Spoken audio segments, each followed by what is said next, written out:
Chapter 12. At home, I brewed a fresh pot of coffee and sat down at my desk to take care of bills and record keeping for the building. It's boring work, but there isn't a lot of it. There are only 5 residential apartments. There's the large unit that takes up the entire 5th floor, where the old lady who used to own the place lives. George's and mine are on the 4th, and there are 2 on the 3rd floor. The 2nd floor, the one you enter into at the top of the steps coming up from the street, is leased to a small and, as far as I can see, failing real estate office. I swear I don't know how they pay their rent. I never see anyone go in or out of the place, just the 3 people who work there, and they're always just sitting at their desks, smoking and reading the newspapers. Not even the Times, for Christ's sake, but the Post and even, God help us, New York Newsday, the Long Island edition. I checked one day when I was taking out the recycling. Some people. On the bottom floor is Pooey's. Some people might think a Chinese laundry in your building would be a nuisance, but I cherish the place. The Pooey's are fascinating, and I get a great discount on my shirts. On top of that, it makes the building smell heavenly, which I think adds a peculiar but effective curb appeal.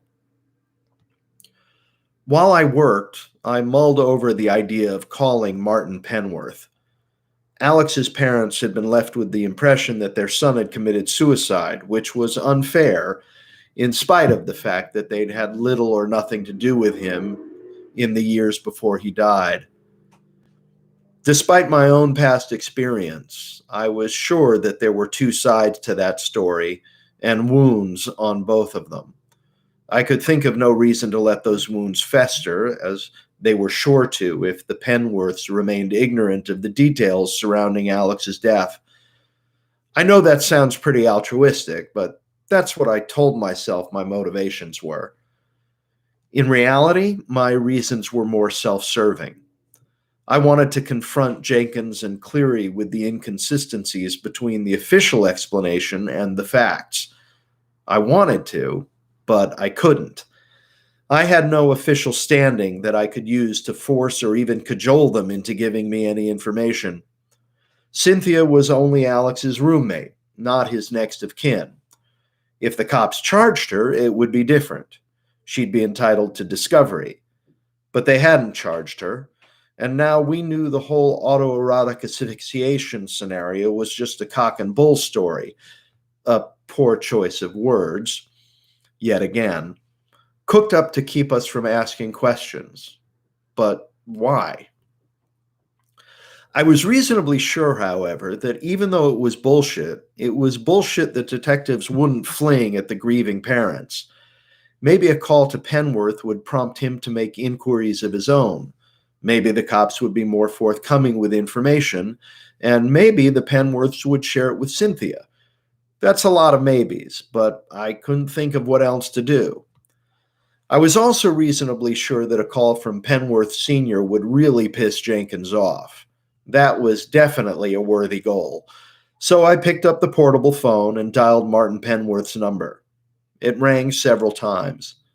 I thought it was odd that there was no answering machine, and I was about to hang up when I heard a man's voice say hello.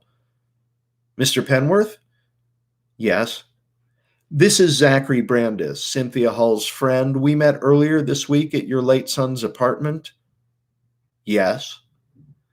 I'm sorry to disturb you. I'm sure this is a very difficult time, I said. Yes, he said. I was starting to pace, which I do when I'm on the phone trying to think. I should have spent more time planning what I was going to say. I'm not quite sure how to broach this, so I'm going to plunge right in at the risk of offending you because I hope that in the end it will be a help to you and your wife. Cynthia asked me to look into the circumstances surrounding your son's death because there seemed to be some irregularities. However, since she was only his roommate, our access to information is limited, as is our ability to get anyone to speak to us in an official capacity. Excuse me, said Mr. Penworth. What do you mean by irregularities? Well, I said, I don't want to upset you by going into specific details regarding how your son actually died, but Cynthia believes, and I agree, that your son did not commit suicide. Why do you say that? Cynthia feels, as a longtime close friend of your son, that suicide is not something he would have done. She was hoping that you might agree, and in light of the fact that suicide is the official determination, that you might want to get that determination changed. Why? It's not as if altering the cause of death on a piece of paper will change anything. It's not as if we're trying to get life insurance proceeds. This comment took me aback. This guy was one cold fish to be talking about his own son's death this way. No, of course not, I said, but many people would not want suicide to be listed as the official cause of death, even if there isn't really any doubt. We're not Catholic, Mr. Brandis. No, no, I understand. You do? What is it that you understand? What knowledge do you have of our religious beliefs? I don't, sir. I don't mean to be presumptuous. I caught sight of myself in the mirror, and my eyebrows were up as far as they go. This wasn't going well.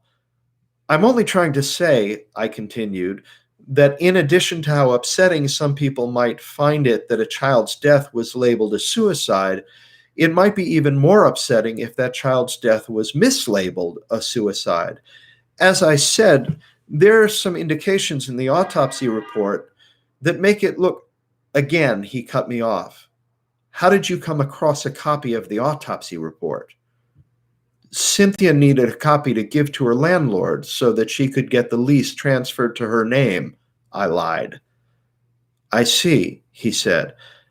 At any rate, my wife and I wish to put this behind us, and so I'm sorry, Mr. Penworth, I said, jumping in. I understand that this is difficult.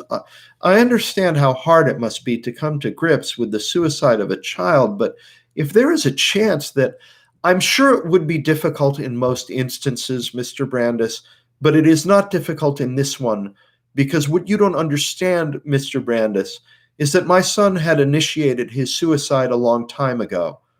What you and Miss Hull had the misfortune to stumble in on was the end of a path my son had committed himself to for many years, committed himself to in spite of the efforts and prayers of his family and his community.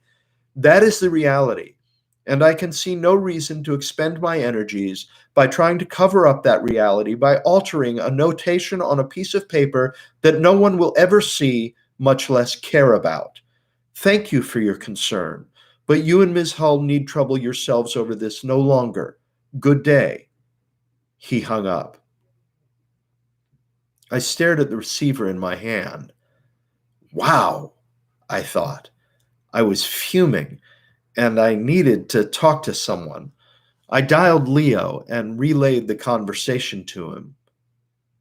These are some seriously fucked up people, he said.